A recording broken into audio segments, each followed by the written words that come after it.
And mind you, So Sick Nashville wasn't my first match. He was my second. I played V. Rob Doom. That was a pretty decent match. And, he was a good sport after the loss and stuff, but it was a pretty good match. But I had to play Daigo on the stream. My thoughts on that, wasn't nervous. I was looking forward to it. When I found out we were playing on the stream, I was like, let's go, it's time. What better, there's nothing better than playing the Beast in the tournament. Money match, I don't care about all that.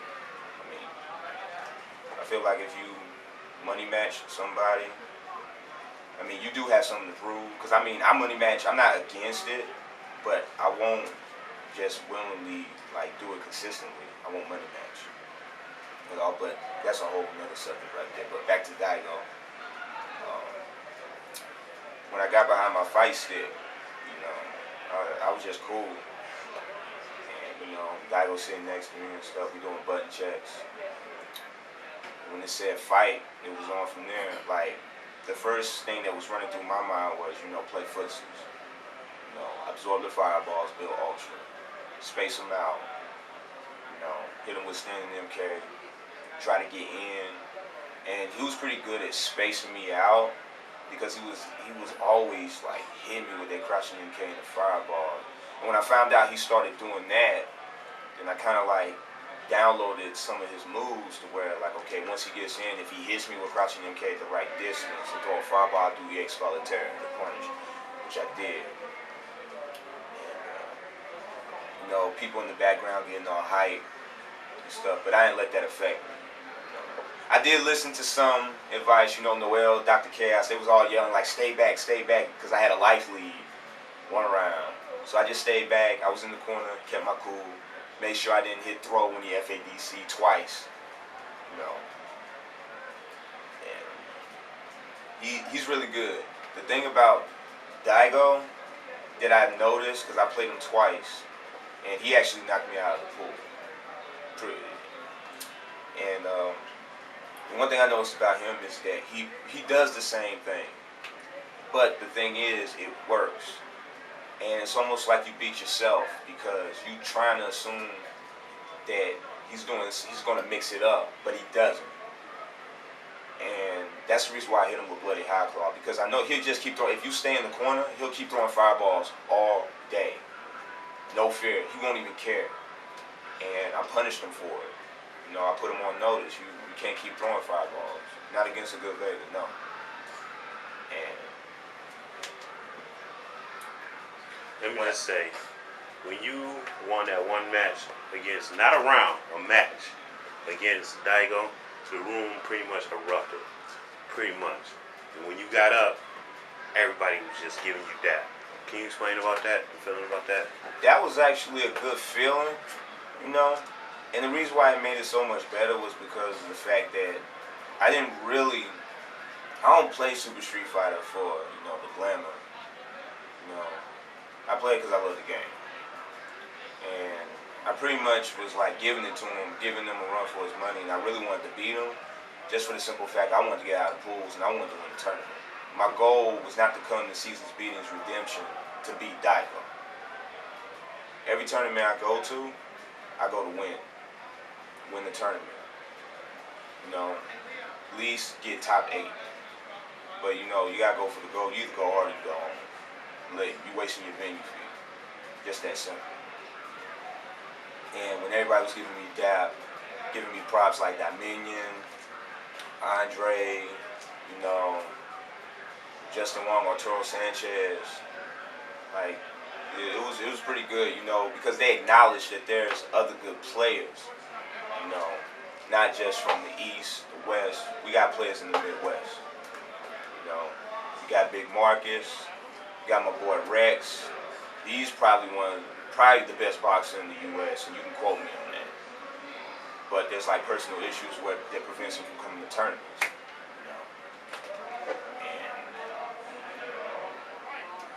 And it was really a good feeling. I got a question.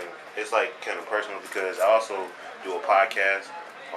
It's called The Real Gamer Show, and my co-host, his name is Andre Tipton. He's from St. Louis, Missouri. and we talk like every day, and he was like, the Street Fighter scene in St. Louis is not that hot, not that popular. You know, they're all about TVC and they're all about taking. Can you explain how it is to like come from that area where it's like the one game that you play is not as hot as the other games, but you here hang with the big dogs. The thing is that it is actually a scene, really. Like Karasa just mentioned, pretty much like most of the main names, that contribute to the scene. We do have a decent scene. The only thing is that we're like a small version of the West and East Coast, pretty much. And like we actually have good players like Allen, aka AKS 216, Glenn, JJJ, Ramen. He's a good Chun Li player. He actually taught me how to play against Chun Li's that like the turtle, because I was actually having a problem with that. But really, like playing Rex, the thing about Rex is that he's a high-risk boxer.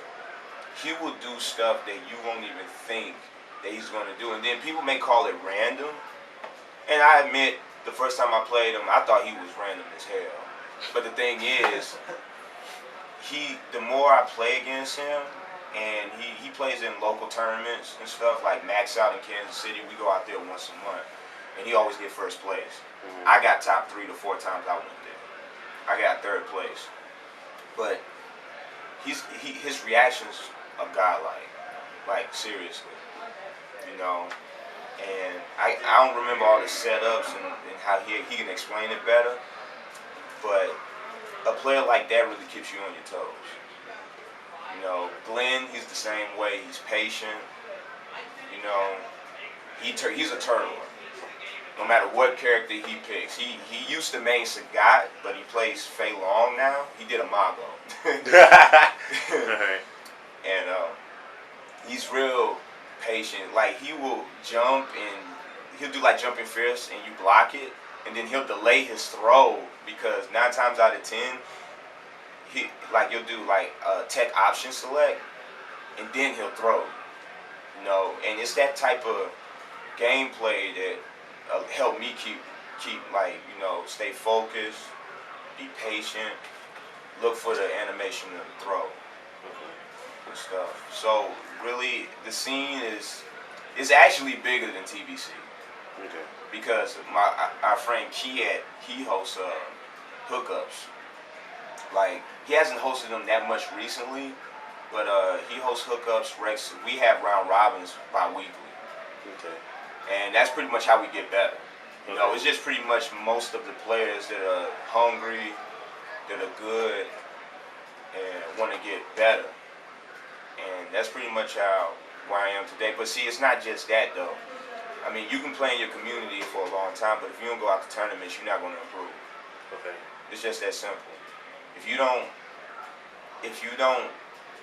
like take the initiative and play top players, if you have an opportunity to play them and you don't have to money match them, you better do it.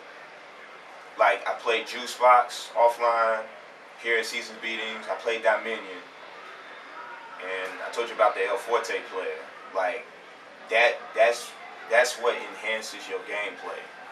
That's what makes you think about matchups and stuff. Yeah, okay. This portion of the video, we're gonna wrap it up. Is called the shout out ran out. Shout out, and in the ran out, you say what's gonna get on your nerves. So I'll let you have it. All right, the shout outs. I mentioned the names, and I'm just gonna keep it short. The STL family. Shout out to them. Shout out to the Midwest, the whole Midwest, and pretty much shout out to everybody that's been supporting Super Street Fighter 4, USA, Japan, France, UK, pretty much across the world. Because there's actually a lot of talent out there. So I'm not gonna pretty much single out everybody because we all got talent. Japan's been running it. Hey, I give them mad respect. But everybody has talent. My rant, counter picking. And you laugh, but I'm so serious. Counter picking is the lamest stuff ever. You face adversity with your main. You learn your bad matchups. just because you counterpick doesn't mean you're automatically going to win, because what you're doing is you underestimating the player. The player makes the character don't make the player. And that's the truth. You could take it, you can get salty, however, look, I'm a specialist. I don't run from bad matchups. I'll play an Owl, I'll play a Zangief. I'll deal with Seth with his annoying ass. And I beat a Seth. So that, and plus I play online Tony, so I had a little bit of, I have some experience of a high level Seth, and he is really good. So, shout out to him. That's pretty much it. It's just the whole counter picking aspect. You know, people ask me like I remember when I was playing Vanilla, and Alan and Rex and Glenn, they were talking about maybe you should have a second as a backup, like Cammy or Fei Long. I was like, why? Because Vega's not that good, but the thing is, though, I make them work. I find ways to win. I'm not gonna sit up there and run away from just because my character is bad. I'll adjust. And the one thing I realized about Claw, he is one of the masters of footsies. His range game is ridiculous. When he has that claw, he's deadly if you know how to use it right. Me, on the other hand, personally, some of my matches, I don't even rely on having the claw. Like if you knock the claw off, I'll still fight you. Because I'm really good with footsies to the point that I don't have to rely on anything. I just rely on myself, on what I'm able to do. I know how my character works. No one can tell me different. I mean, I won't be hard-headed and not take advice. I'll always be open to advice, but I know how I play, and I'm confident in how I play. You know, but that's pretty much all I have. Great. This has been a good episode of A Fighter's Fury. This is Big Shell sitting in with Fury One Up, and I want to thank German Luger for taking the time to interview with us. Yeah, no problem, man. Thanks for having me.